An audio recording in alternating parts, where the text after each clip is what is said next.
নমস্কাৰ বন্ধুসকল, অৰ্ণৱ পিকাৰীলৈ সকলোকে স্বাগতম জনাইছোঁ। বহুদিনৰ বিৰতিৰ মূৰত আপোনালোকলৈ এটি ভিডিঅ' লৈ আহিছোঁ আৰু এই ভিডিঅ'টিৰ জৰিয়তে মই আপোনালোকক প্ৰতি মাহে 1 লাখকৈ টকা কেনেদৰে উপাৰ্জন কৰিব পাৰি তাৰ বিষয়ে লৈ আহিছোঁ। এই ভিডিঅ'টিত আপোনালোকে গম পাব যে কেনেদৰে আমি গাহৰি পালন কৰিলে মানে প্ৰতি মাহে 1 লাখকৈ টকা উপাৰ্জন কৰিব পাৰি আৰু ইয়াৰ জৰিয়তে বিশেষকৈ আমাৰ গাহৰি ফাৰ্মৰ লগত জড়িত হৈ থকা যুৱক যুৱতীসকলে যথেষ্ট উৎসাহ পাব আৰু তেওঁলোকৰ মনোবল বৃদ্ধি হ'ব বুলি মই ধাৰণা কৰিছোঁ। গতিকে পলম নকৰি আমি ভিডিঅ'টি আৰম্ভ কৰোঁ, আহকচোন।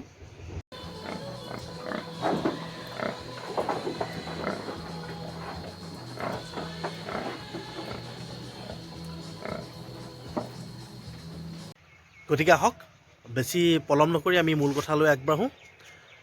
আমাৰ এই মিছনটোত প্ৰতি মাহে 1 লাখকৈ টকা উপাৰ্জন কৰা এই মিছনটোত প্ৰথমে আমি 10জনী গাহৰি ল'ব বিচাৰিছোঁ।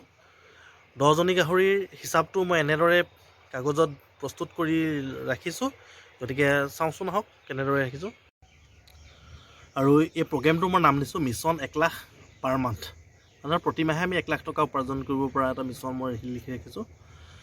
আমি মিছন 1 লাখত আমি প্ৰথমে লৈছোঁ 10জনী মাইকী গাহৰি, যাৰ এভাৰেজ বডি ৱেইট 85 কেজি। কোনোজনীৰ ওজন হয়তো 70 কেজি হ'ব, কোনোজনীৰ ওজন 1 কুইণ্টলো হ'ব। গতিকে আমি গড় হিচাপত আমি 85 কেজি ধৰিছোঁ। আৰু প্ৰথমে আমি লাভৰ হিচাপটো নকৰি প্ৰথমে আমি খৰচৰ হিচাপটো কৰি লওঁ। প্ৰতি 10 মাহৰ খৰচ আমি এজনী গাহৰিত প্ৰতি 10 মাহত আমি খৰচ উলিয়াবলৈ হ'লে যদি বডি ৱেইট তেওঁলোকৰ 85 কেজি হয় আৰু আমি যদি 3% বডি ৱেইট হিচাপত দানা খুৱাওঁ, তেতিয়াহ'লে 2.5 কেজি দানা খাব প্ৰতিদিনাখনে আৰু প্ৰতি মাহত খাব 75 কেজি দানা আৰু প্ৰতি 10 মাহত খাব 7 কুইণ্টেল 50 কেজি দানা এজনী মাইকী গাহৰিয়ে। আৰু 7 কুইণ্টেল 50 কেজি দানাৰ দাম গড় হিচাপে যদি আমি 26 টকাকৈ ধৰোঁ, তেতিয়াহ'লে 19,500 টকা পৰিব প্ৰতি 10 মাহত এজনী খৰচ। তেতিয়াহ'লে আমি হিচাপটো 10জনীত আমি যদি হিচাপটো কৰোঁ, 10জনীত তেতিয়া হিচাপ হ'ব এনেদৰে, দেখা পাইছেনে? 1,95,000 টকা খৰচ হ'ব আমাৰ দানাৰ নামত অকল 10 মাহত। আৰু আনুষংগিক বেলেগ খৰচ থাকিব, যেনে ভেকচিনৰ খৰচ থাকিব, আমি 2,000 টকা ধৰিছোঁ। আৰু আদাৰ খৰচ, অন্যান্য খৰচ ধৰিছোঁ আমি 2,000 টকা। সকলোবিলাক 7-17 মিলাই খৰচ হৈ যাব আপোনাৰ 1,99,000 প্ৰতি 10জনী গাহৰিত। ঠিক আছে, এতিয়া খৰচটো ইমান হ'ল, এতিয়া আমাৰ লাভ হ'ব লাগিব নহয় জানো? গতিকে লাভনো কিমান হ'ব সেইটো আমি হিচাপটো উলিয়াওঁ। চাওঁচোন দ্বিতীয়খন পেজলৈ। এইখন পেজত মই এনেকৈ লিখি ৰাখিছোঁ, এইখনটো এনেকৈ নাম দিছোঁ মিছন 1 লাখ পাৰ মান্থ। আমি আশা কৰিছোঁ যে প্ৰতিজনী গাহৰিয়ে আমাক এভাৰেজ 9টাকৈ পোৱালি দিব প্ৰতি 5 মাহত।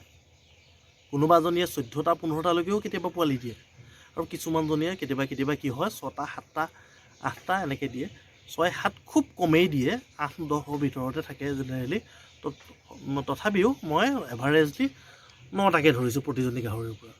আৰু 10 মাহত দিব, তেতিয়াহ'লে এইটো হিচাপত যদি দিয়ে 10 মাহত 18টা পোৱালি দিব।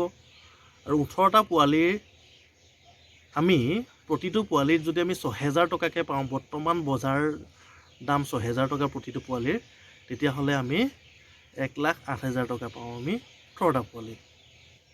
ঠিক তেনেদৰে 10জনীৰ পোৱালিৰ টোটেল আমি পইচা পাম 10,80,000 টকা, হয়নে? আৰু তেতিয়া আমি মুঠ প্ৰফিটটো কিমান হ'ব পাৰে আমি উলিয়াই লওঁ। 10,80,000 টকা আমি মুঠতে পাম। আগতে আমি উলিয়াই থৈছিলোঁ 1,99,000 টকা টোটেল আমাৰ খৰচ আছে, আৰু আমি তেতিয়াহ'লে 8,81,000 টকা আমাৰ হাতত থাকিব। এই 1,81,000 10 মাহৰ লাভ আমাৰ।